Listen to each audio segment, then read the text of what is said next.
Hello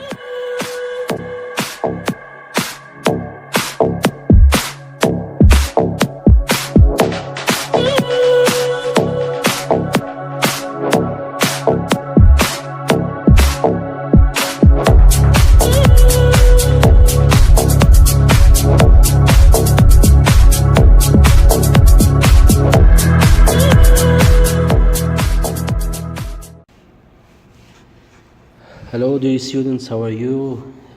Today I'm going to explain chapter 10. Section 3 in business studies is about marketing. Marketing is one of the heaviest sections in business studies. A lot of details and a lot of questions in past papers. Chapter 10 is the introduction of marketing. It talks about the meaning of marketing and competition and customers. Okay, so in this chapter we're going to study about the role of marketing, and we'll study about the market changes, the patterns of customers, the spending patterns, and we'll differentiate between the niche and mass market. Then we'll talk about the market segmentation. Okay, so let's start with the first one. As you can see here, we have an organizational structure of marketing department.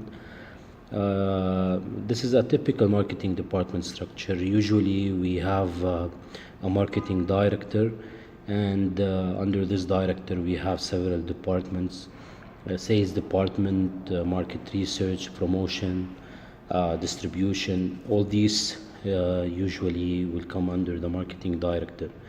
Marketing and sales departments, usually they work together, of course along with other departments in the business.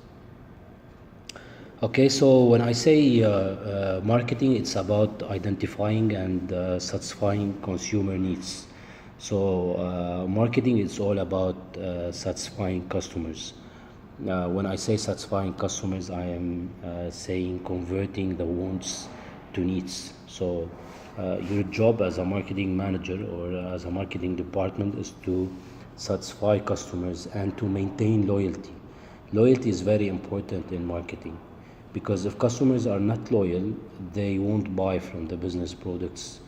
So you have to make them loyal so that you sell your products to them, and you have to build a customer relationship. So role of marketing is about satisfying customers, maintaining customer loyalty, and building a customer relationship, and collecting information about your customers, of course, about their lifestyle, income, and many more things. Okay, so meaning of market, usually the market, when all customers and consumers who are interested in buying a product and have financial resources to buy a product, they all meet with the buyers in a place. It's not necessary to be a physical place, it could be online, as you know. This is what we call the market. So it's all customers and consumers who are interested in buying the product. Someone might ask, what is the difference between customers and consumers? A customer, anyone can be a customer, but the consumers are the users, the final users of a product. We call them consumers. Okay, so businesses usually produce goods and services to customers, but of course businesses, they don't produce goods for everyone. So you see businesses, they have a target market. The target market, the specific people, specific consumers we sell to. For example, let's say I'm a toys business, I target children and babies. Let's say I am a sportswear business, I might target sports people, for example. So I have specific targets as a business. This is what we call target market.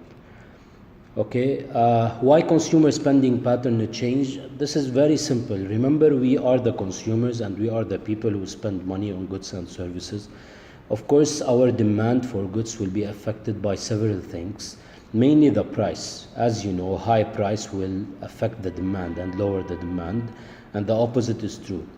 And also the price of competitor products. When you go to the supermarket to buy a product, sometimes some customers will be affected if the price of competitor products is less, they will buy this product. If their income increase or decrease, change in taste and fashion, of course, as you know, a lot of products are bought because they are new, they are following the technology, for example, change in population, and spending on advertisement. Okay, in general, the consumers or we change our spending depending on these.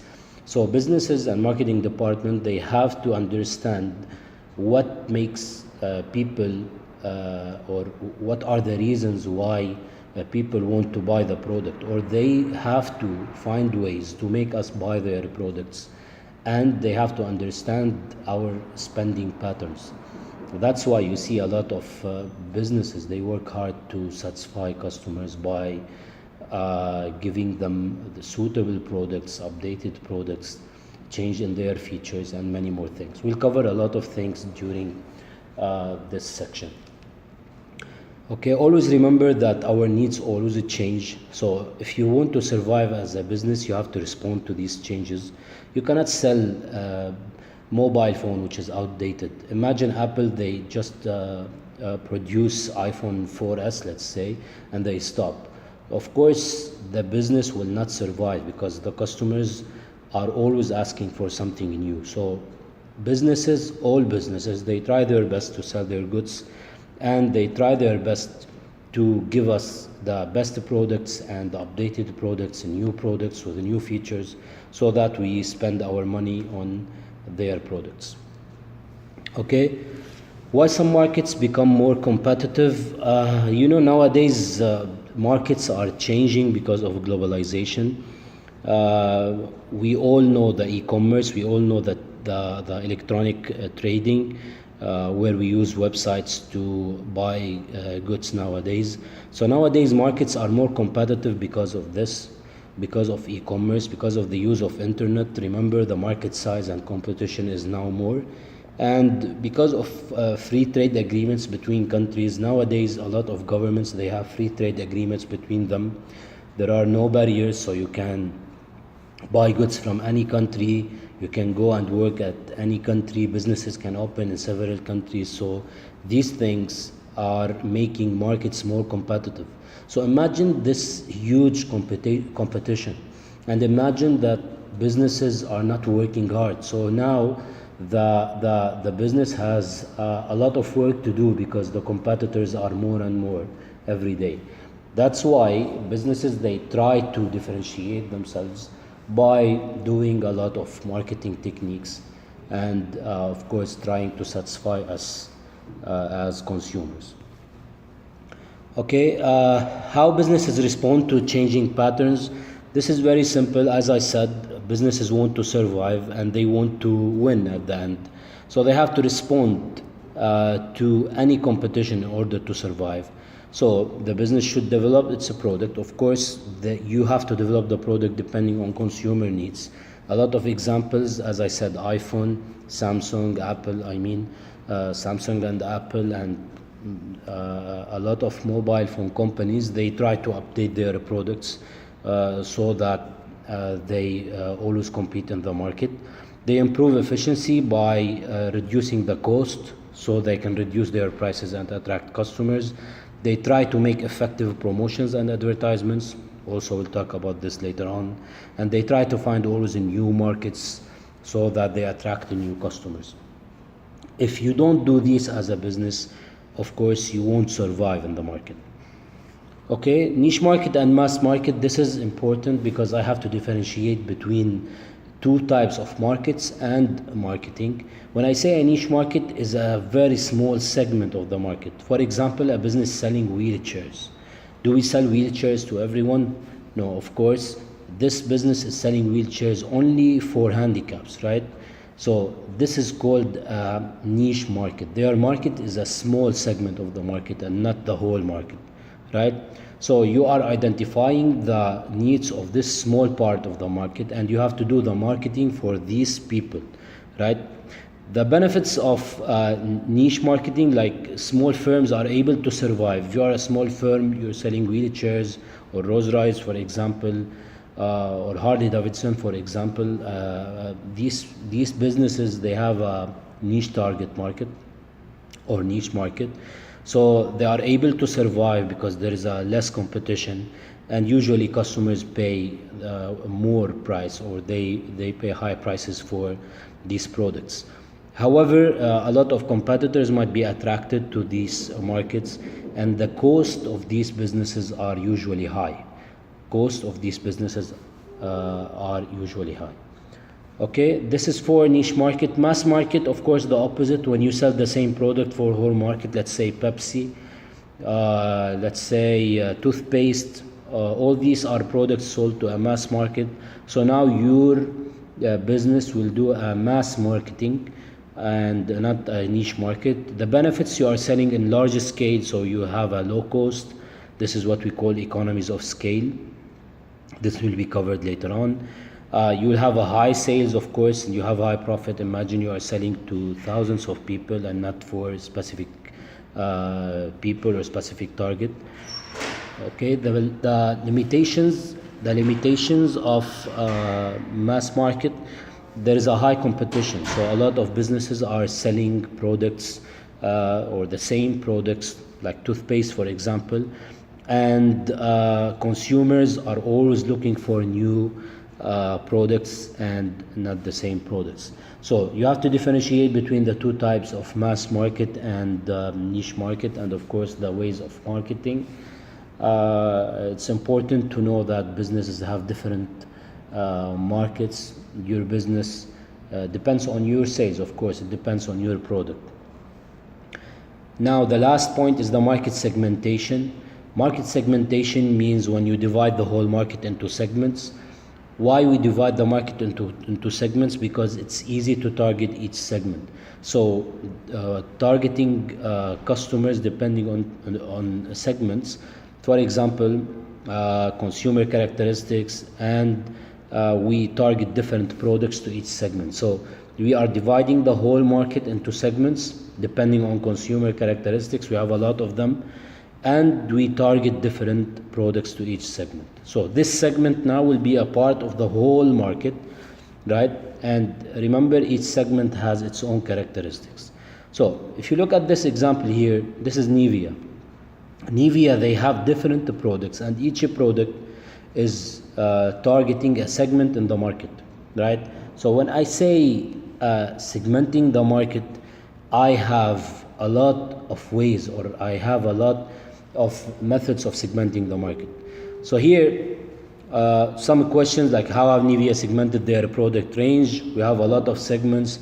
As you can see here, we have products targeting women, products targeting men, products targeting people who want extreme comfort, people who want whitening treatment, for example, and so on.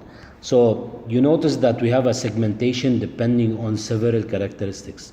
So how markets can be segmented? First, geographically, for example, by targeting different regions or different countries, age, gender, income, social class, family size, ethnic background, all these are ways of segmenting the market. So the first one, socio-economic class, depending on people, they have specific classes and different income. So we segment the market depending on their income or their social class, depending on their religion. You cannot sell big meat in some Islamic countries, for example, but you can do this in other countries. This is simply a segmentation depending on ethnic groups or depending on religion. Depending on age, this. Of course, a lot of products, they target a specific age. Depending on gender, the products sold to women, products sold to men. Depending on lifestyle, according to your spending patterns. Some people, they request different services or products, and other people, they have different styles. So I have to know, and I have to segment the market depending on lifestyle.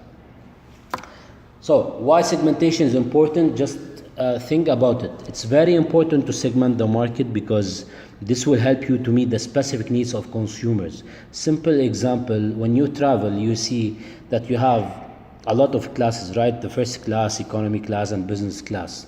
Everyone will reach his destination at the same time, right? Everyone will travel on the same plane. But businesses like, let's say, Saudi Airlines, they try their best to satisfy customers. Some people, they want luxury. They want to say, we have a status and we want to be in the first class.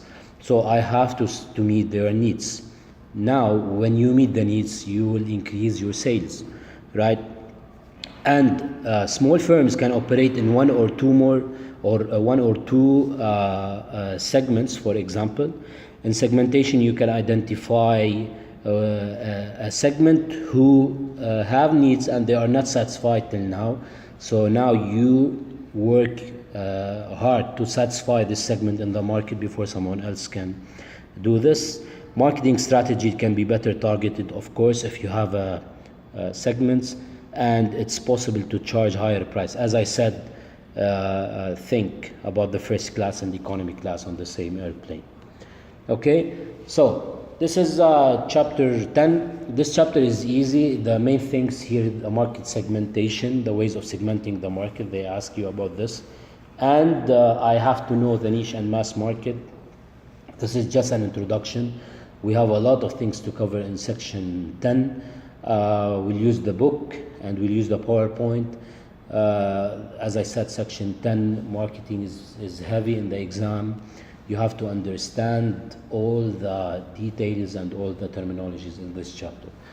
Okay, thank you for listening, and see you in chapter 11.